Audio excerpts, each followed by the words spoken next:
Good evening. Welcome to South Asia Newsline. I'm Yeshi Chanzong. Here are the top stories we are tracking for you on Wednesday, the 1st of September. Schools reopen in several Indian states after months gap strict COVID rules.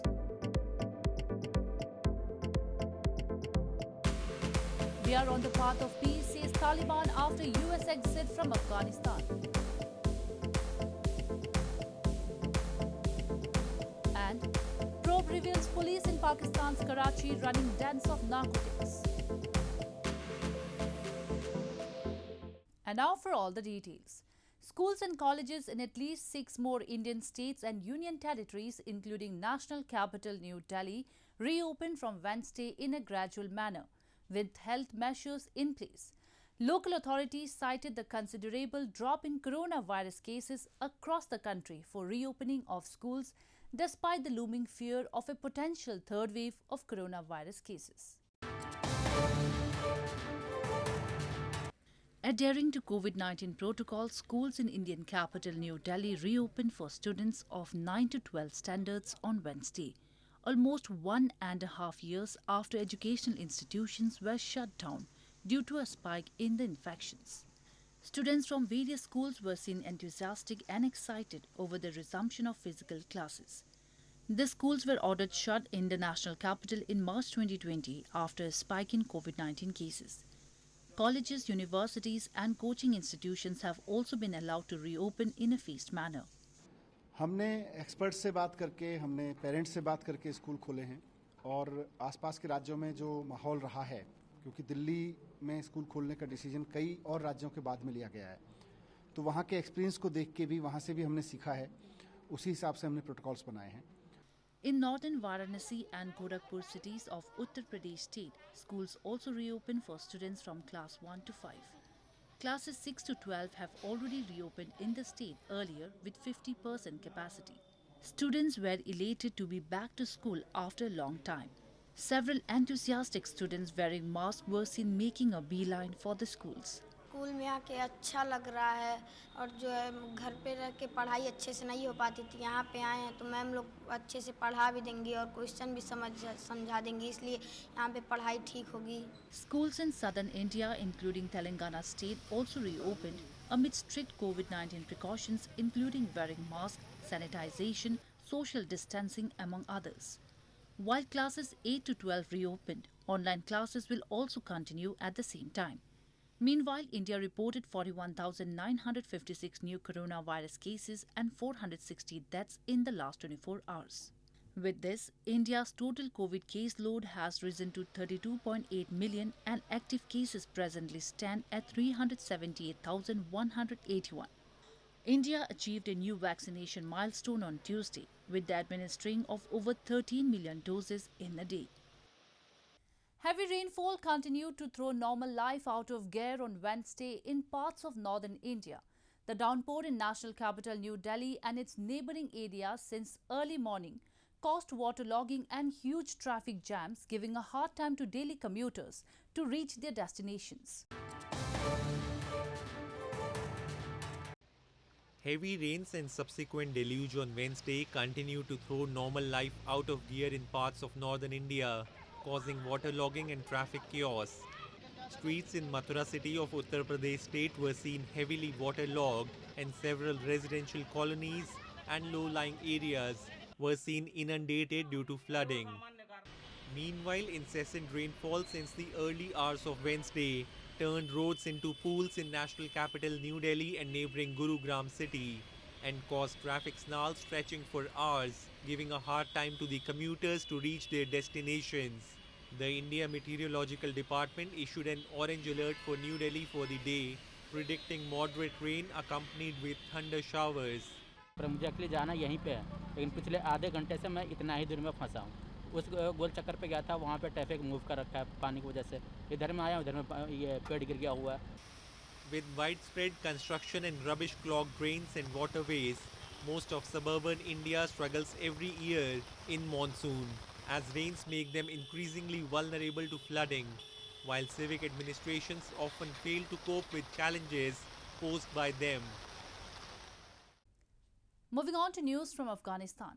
Taliban spokesman Zabihullah Mujahid has said that Afghanistan's new rulers are on the path of peace and want good relations with all nations following US exit from the country after almost 20 years, which US President Joe Biden has defended by saying it was in the US national interest.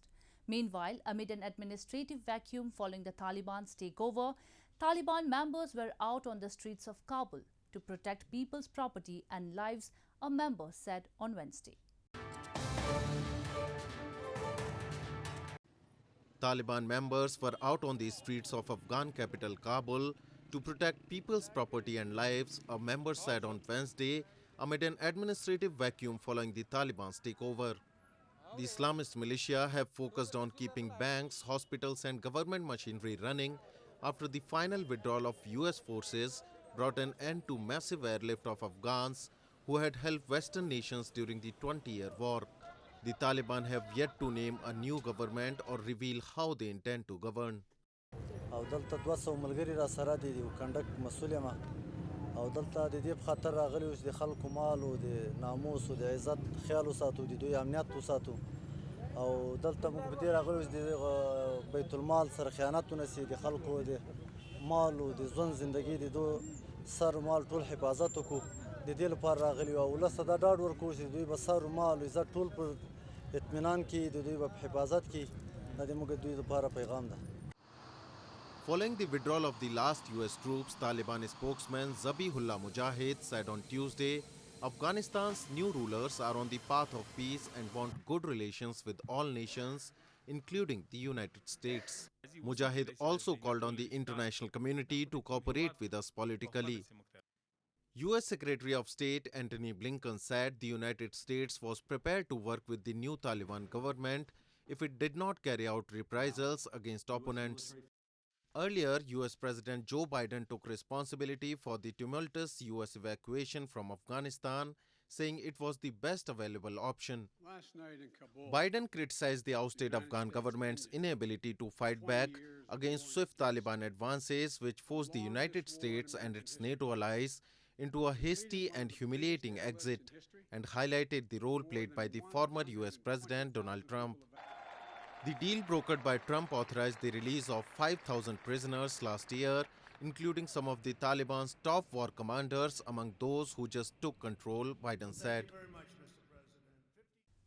In news from Pakistan, as the US war in Afghanistan came to an end and Taliban seized control over the war-torn country, Afghan refugees who have been living in Pakistan for years are divided over whether to return to their homeland under the new rule, and are divided over the move. With Taliban taking control of Afghanistan following the withdrawal of the last US troops on Tuesday, Afghan refugees who have been living in Pakistan for years are divided over when to go home to Afghanistan. The Khorasan refugee camp on the outskirts of Peshawar was built during the Afghan war and is home to over 400 families, with some residents having been there for over 30 years. Decades of war have driven Afghans out of their country, most into Pakistan to the east and Iran to the west.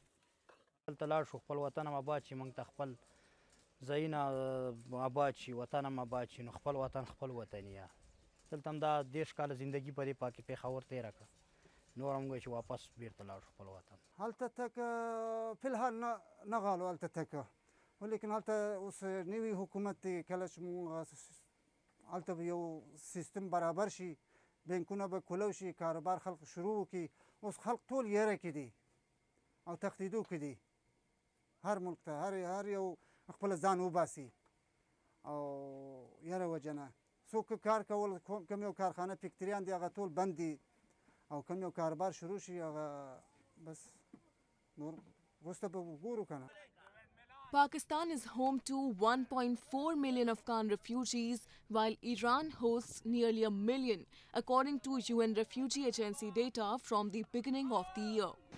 Meanwhile, Afghan refugees in India fear they are concerned about those who were left behind in the war-torn country under Taliban's rule. Some say Taliban fighters will spread terror and impose strict restrictions on Afghans, especially women. Also on Tuesday, Afghan refugees staged a sit-in protest outside the United Nations Refugee Agency office, calling for refugee cards and resettlement option to a third country as well as more security.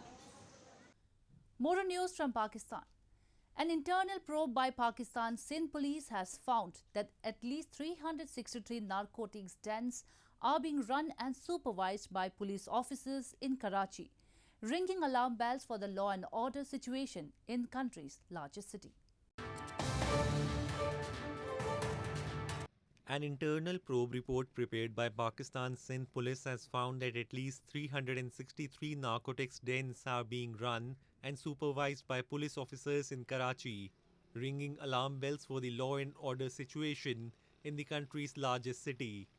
According to local media reports, the probe has identified involvement of over 100 police officers, ranking from constables to deputy superintendents, who collect millions of rupees from these dens. A separate district-wise list of the policemen in dens has been prepared. So far, all the cops named in the report in Karachi's Korangi district have been suspended, while 8 policemen have been suspended in Malir district. This is not the first time. An earlier report prepared by the special branch in 2013 had also highlighted involvement of police officers in running dens of narcotics and gambling. This comes days after Syed Murad Ali Shah, the Chief Minister of Sindh province, had ordered an operation against the drug mafia while presiding over a meeting to review the law and order situation on August 25. In news from Nepal, 10 CPN UML Provincial Assembly lawmakers and a parallel committee in Kaski district have chosen to side with the newly formed CPN Unified Socialist Party led by Madhav Kumar Nepal, reports suggest. This comes as the Election Commission has given a deadline till September 7 to elected people's representatives of the CPN UML and the JSP to choose their party.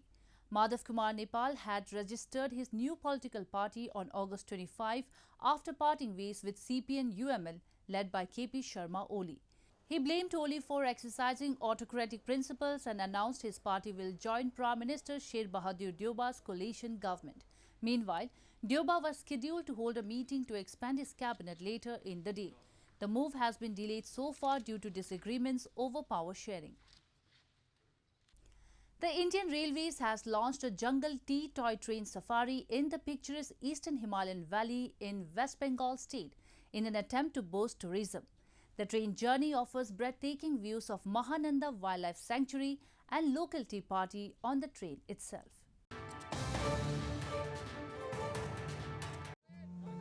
In an attempt to boost the tourism, Northern East Frontier Railways in India launched a regular Jungle Tea toy train safari in the picturesque Eastern Himalayan Valley earlier this week.